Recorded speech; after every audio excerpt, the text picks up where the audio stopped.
Bom, meu nome é Décio Milnitsky, eu sou filho de Beno Milnitsky, que presidiu a confederação da qual ele foi cofundador em 1948, e ele presidiu a Confederação Israelita do Brasil de 73 a 79, de 84 a 88 e de 89 a 91.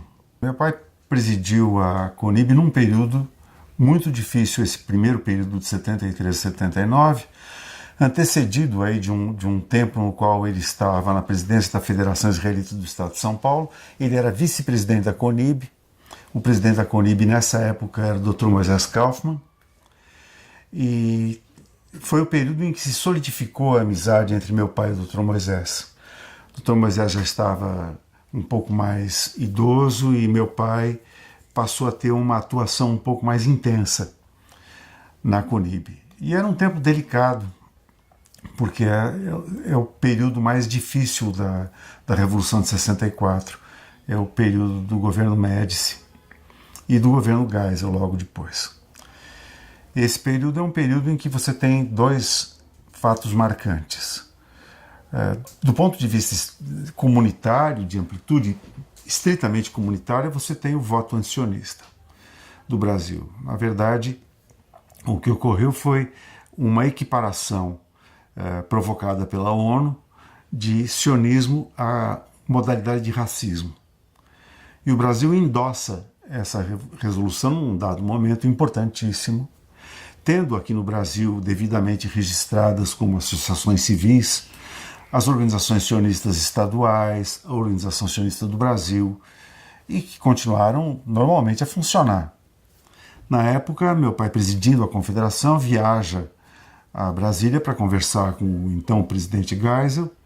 Ele viaja com diretores dele, eu não me lembro direito, mas acredito que tenham sido o próprio professor José Meixes e o Dr. Eliezer Burlá, do Rio de Janeiro. Foram conversar com o Geisel. Eu me lembro que na saída desse encontro com o Geisel, isso foi publicado pela imprensa da época, meu pai declarou: eu sou judeu, brasileiro e sionista.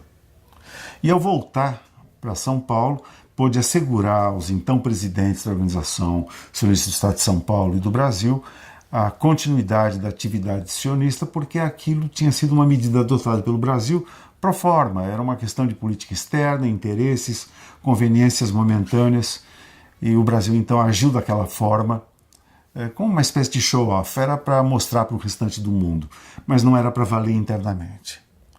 E isso prosseguiu durante um certo tempo, num clima da mais absoluta amoralidade, até que o próprio Itamaraty reconhecesse o próprio erro, o que ele também não fez sozinho, ele fez em conjunto com outros países na época. Esse foi um episódio marcante. O caso Herzog é um caso muito difícil. Meu pai tinha uma ligação muito forte com o Rabino Sobel. Eles se davam muito bem, eram muito amigos. O Rabino Sobel, ele foi uma pessoa importantíssima para a comunidade judaica do Brasil, de extrema utilidade. A utilidade dele é uma utilidade que vem desde aquela época e ela prossegue até os últimos tempos, quando surge, por exemplo, o caso Elvanger no Supremo Tribunal Federal. O apoio do Sobel foi um apoio importantíssimo, especialmente perante o relator do recurso, que foi o saudoso ministro Maurício Correia. Mas o Rabino Sobel, ele se deparando com uma situação insólita, que era a de um indivíduo nitidamente assassinado pelo governo na época, pela ditadura, seria colocado na posição de algum suicida. Os enterros dos suicidas são diferentes dos enterros das pessoas que têm outro tipo de morte. E o Rabino Sobel se recusa a enterrar o Herzog como se fosse suicida.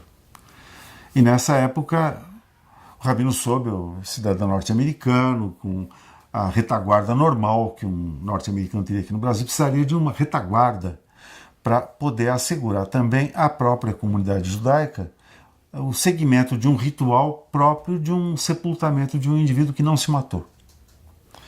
E nessa época é necessário o apoio, portanto, comunitário das instituições oficiais da comunidade na época, que eram a Federação e a Confederação, e esse apoio é dado de tal sorte que o episódio do sepultamento do Herzog, ele pode se considerar um episódio vitorioso, porque ele acaba prenunciando também é verdade que com alguma antecedência, o período da abertura.